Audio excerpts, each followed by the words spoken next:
不愧是油管5常之一的韓國，居然敢跟整個東南亞宣戰。最近，韓國網友和東南亞網友罵起來了，雙方起手就是族譜，3句一問後親屬，中間還夾雜着種族歧視。那他們為什麼對罵？中國網友參團了嗎？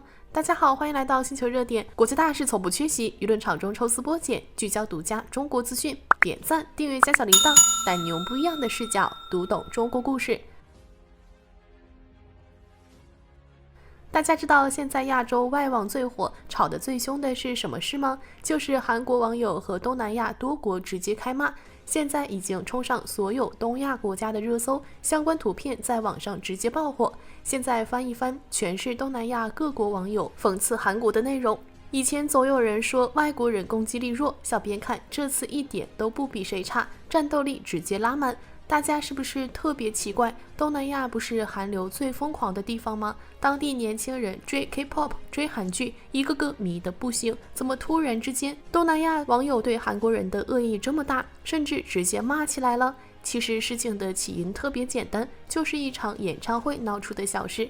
韓國偶像團體去馬來西亞開演唱會，當地主辦方早就寫得明明白白，禁止帶大型專業相機、長焦相機入場。結果一位韓國粉絲完全不把規則放在眼裡，硬是帶着專業相機進去拍，被工作人員發現之後，還在場館裡躲來躲去，跟保安繞圈跑，嚴重影響現場秩序。馬來西亞網友把這段畫面拍下來發到網上，只是客觀說一下這種行為不合適，沒想到就這點事直接炸鍋了。本來真不是什麼大事，違規了道個歉改了也就過去了。可韓國網友那邊不這麼想，他們可能覺得被馬來西亞這樣的國家指出來很沒面子，當場就急了。接下來的操作更離譜，韓國網友開始在外網大規模歧視東南亞人，什麼難聽的詞都往外冒，侮辱性極強。這一下直接把整個東南亞網友惹毛了。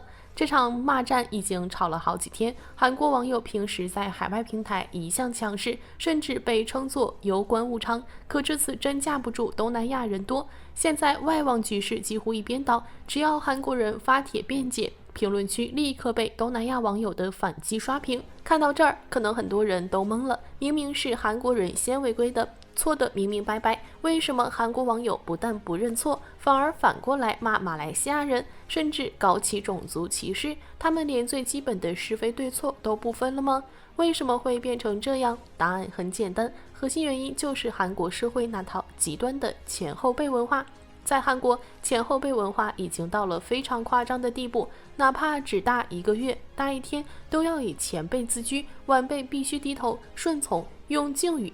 晚輩只要稍微有點不恭敬，哪怕只是一句話沒說對，前輩都可以隨意教訓。這種事在校園、職場、軍隊裡到處都是，社會基本是默許的。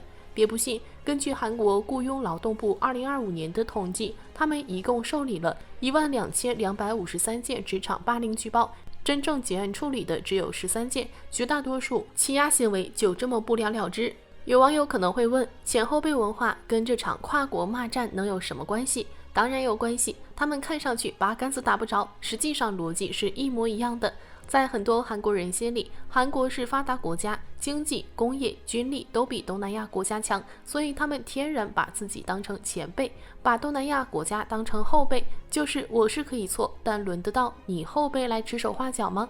我是違規了，但你當眾說出來，就是不給我面子，就是冒犯我。他們不是不懂對錯，是這套等級思維已經刻進骨子裡了。這也是為什麼韓國人面對美國人一向客客氣氣、畢恭畢敬，因為在美國面前他們是妥妥的後輩，可一到東南亞人面前，優越感立刻上來了，雙標的非常明顯。更諷刺的是，韓國網友一邊罵東南亞，一邊還嘴硬說 K-pop 的成功是靠我們自己，跟東南亞粉絲沒關係。可現實呢？東南亞一直是 K-pop 最重要的海外市場，專輯、演唱會、周邊、流量，很大一部分是靠東南亞粉絲撐起來的。韓國娛樂公司靠着這個市場賺得盆滿缽滿，一邊瘋狂收割紅利，一邊轉頭看不起人，這吃相實在很難看。這場罵戰吵到現在，其實也有一個現實意義。很多因為 K-pop 盲目哈韓的東南亞年輕人，這回徹底清醒了。原來自己拼命追捧的文化背後，有一部分人是這樣看待他們的：不尊重規則，不尊重當地人，錯了不認錯，只會用傲慢和歧視掩蓋心虛。當然，這也不是韓國網友第一次跟別人吵成這樣，之前跟泰國、越南等國家因為偶像文化問題也吵過好幾次，每次都帶着莫名的優越感，每次都把小事鬧大。他們好像永遠學不會出國要守當地規矩，交流要懂得尊重人。而東南亞網友這次反擊的也不只是某一句話、某一件事，而是韓國部分人那種我錯我有理，你說你不對的蠻橫態度。罵戰吵久了確實沒意思，互相攻擊、歧視發言只會越來越難看。但這件事也給所有人提了個醒：文化可以交流，偶像可以喜歡，但前提一定是平等和尊重。沒有誰高人一等，沒有誰天生就是前輩，更沒有誰可以一邊賺你的錢，一邊看不起你。韓流要想真正走得遠，不是靠嗓門大、靠罵人、靠優越感，而是先學會尊重每一個國家、每一位真心喜歡他們的人，不然就算暫時火遍全球，口碑和好感也會被一點點敗光。對了，目前中國網友並沒有大規模參戰，大多都在安安靜靜吃瓜圍觀。最有意思的是，韓國網友和東南亞網友都覺得中國網友是站自己這邊的。兩邊吵着吵着都愛把中國網友拉出來表態，也是相當搞笑。外網有個最神奇的現象，被網友戲稱為有管五常的國家裡，印度、韓國、越南這三個對中國所有的視頻、帖子討論度永遠是最高的。只要刷到和中國有關的內容，這三位必定準時打卡出現，而且操作一個比一個有看點。首先說韓國網友，只要看到中國的自然風光、傳統美食、民俗文化，哪怕是一座歷史建築，韓國網友上來就一句：這都是韓國的，韓國也有，而且比中國的更好。不管是端午、泡菜、漢服，還是國內的名山大川、傳統習俗，不管有沒有歷史依據，他們總能找到各種牽強的理由往自己身上攬。這種強行認領的操作，看一次覺得離譜，看多次就只剩好笑。對此，不光中國網友看不下去，就連印度、越南、日本的網友都經常忍不住反駁他們，直接噴韓國網友是文化小偷。再看越南網友，他們的操作比韓國網友更有意思，態度也特別矛盾。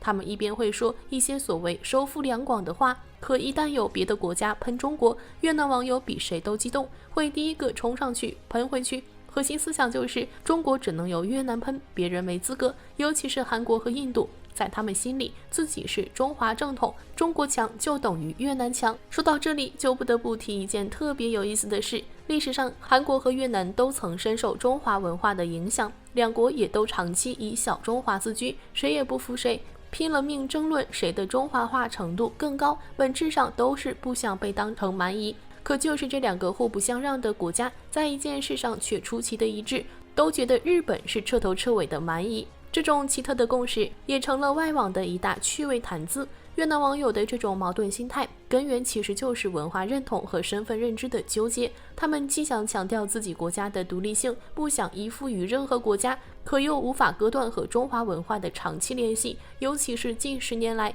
中國發展越來越快，越南部分網友就更直白地以中華正統繼承者自居，他們不覺得這是崇華媚外，反而發自內心地認為自己繼承了中華文化的精髓。最後就是印度網友，邏輯最抽象，看到中國基建、城市視頻，一律張口就來，假的，電腦合成的，只看農村，還一口一個印度經濟領先中國。可真要是別的國家貶低中國，說中國弱，印度網友立馬急眼，拼命維護，不然1962年的事沒法圓。他們的邏輯很簡單，全世界都打不過中國，只有印度能贏，因為印度買了美俄裝備，美國裝備美國人用不行，印度人用就行，離譜程度直接拉滿。而且這3個國家在外網還有各自的拿手好戲，說白了就是各偷各的。印度喜歡偷中國的大基建、高鐵、大橋、城市風光，甚至把軍隊圖片披上咖喱旗。韓國喜歡偷中國的自然風光、飲食、傳統習俗，什麼都要說成是自己的。越南喜歡偷中國的流行文化，中文歌拿回去翻唱，民族服飾視頻直接搬運。不過，從這3種偷法就能看出來，他們內心最真實的渴望。印度渴望發達，韓國渴望文化底氣，越南渴望正統身份。說穿了，都是心態在作祟。